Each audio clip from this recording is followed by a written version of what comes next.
militants convaincus et déterminés, la JC redonne l'espoir de jours meilleurs pour les jeunes Ardennais. En France, la jeunesse communiste se mobilise partout face à ce capitalisme toujours plus destructeur et face à cette bourgeoisie toujours plus motivée à détricoter les conquis sociaux et à faire son profit sur le dos des travailleurs. Ces conquis arrachés après de longues luttes que nous n'oublierons jamais.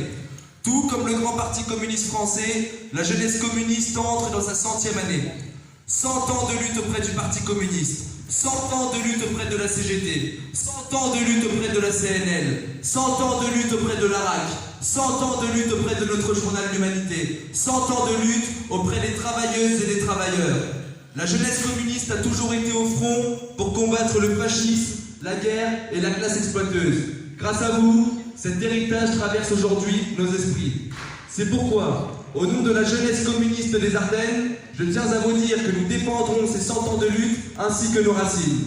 Vaillants de 2020, nous sommes fils de montagnards, fils de la Première République et de la Constitution de 1793, fils de Robespierre, de Saint-Just et de Babeuf, fils de la grande République sociale qu'ont défendu les révolutionnaires du 19e siècle, fils de Blanqui, nous sommes tant le Parti communiste que la jeunesse communiste, les héritiers des communards, les héritiers de 36 et du maquis, de tous les résistants, de tous les jeunes communistes morts pour la liberté, en France comme en Espagne, fils de Roll Tanguy, de Guy Moquet, Duclos et de Thorez, fils du programme des jours heureux, fils de 68, de 95 et j'en passe. Jamais, jamais, jamais, nous ne renierons cet héritage. Nous le connaissons et le défendons. Pour un prolétariat uni, la jeunesse doit s'inscrire pleinement dans la lutte. Lycéens, étudiants et jeunes travailleurs doivent se lever et se lèveront face aux réformes mortifères des gouvernements successifs.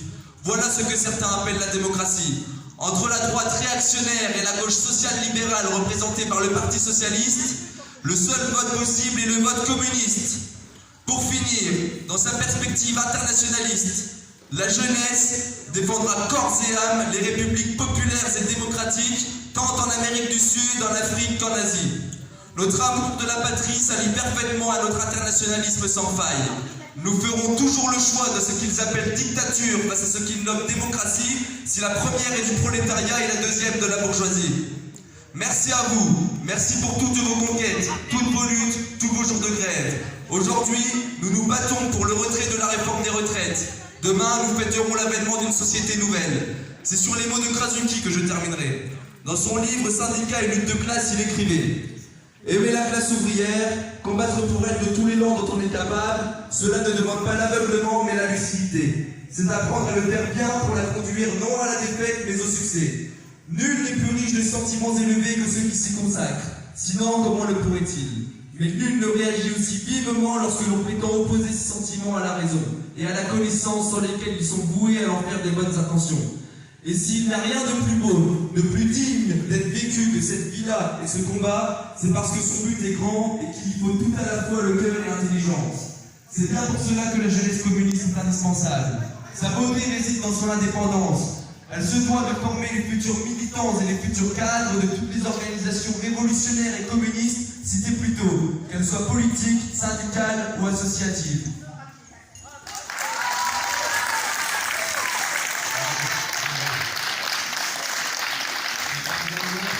Thank you.